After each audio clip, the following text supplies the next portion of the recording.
lectures, tell the members of parliament to stop attacking each other, ask those who accompany him who abuse the deputy president to stop, because if he told them to stop, they'll stop. Ask them to stop these night meetings. If he told them to stop, they'll stop. By your boss, you mean the president? Yeah. If he did, they'll stop. It's really him to provide leadership so that the country can go back to work. We have many challenges as a country. We have promises that we give to the people of Kenya. We have stored projects that needs to be completed. We have pending bills over 900 billion that we need to pay. We have housing program. We have health issues. We have issues of business. It is unfortunate that the country has been put in an election mood. You know, people are just talking about politics, how they'll impeach so-and-so, how so-and-so is useless, others are calling others snakes. There are all sorts of things that are going on. It's really upon the President of the Republic of Kenya, who is also our party leader, to put his house in order. What responsibility do you take for what's going on? Well, I have no responsibility because my team answers to what is going on, because we are also politicians, and if there is an onslaught against the deputy president, he too has people who support him. If you abuse him in meetings, the team that supports him will also answer. That's what happens, because they cannot just keep quiet. So it's upon our boss, President William Ruto, to call his house to order.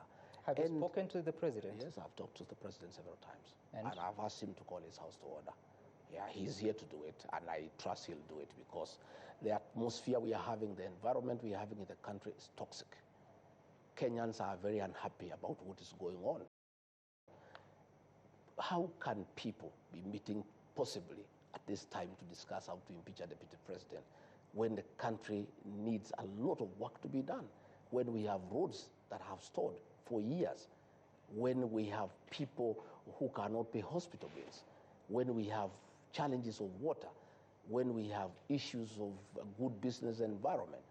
How insensitive can we be to the Kenyan public that we can sit to discuss on how to dispose of a deputy president who is in office when there are very many issues of very great concern to the people of Kenya?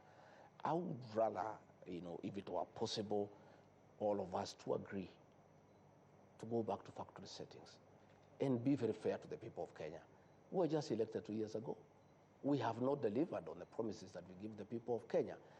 Yet we are back there now saying so-and-so is bad, talking about 2027. Even some people had started talking about 2032.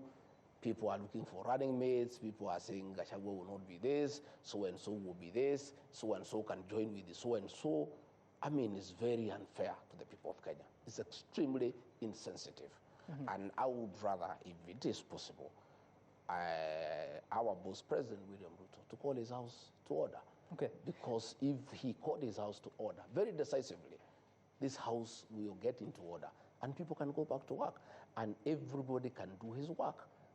Everybody our work is well spread out. The president has his job to do. I have a job to assist him to deliver on the mandate. Members of parliament have work to do in terms of legislation and oversight.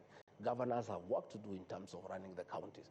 Everybody has work to do. Okay. We have just come from an election. Right. Kenyans are very irritated by what is going on. It's really not fair to the people of Kenya. And Deputy President, you're saying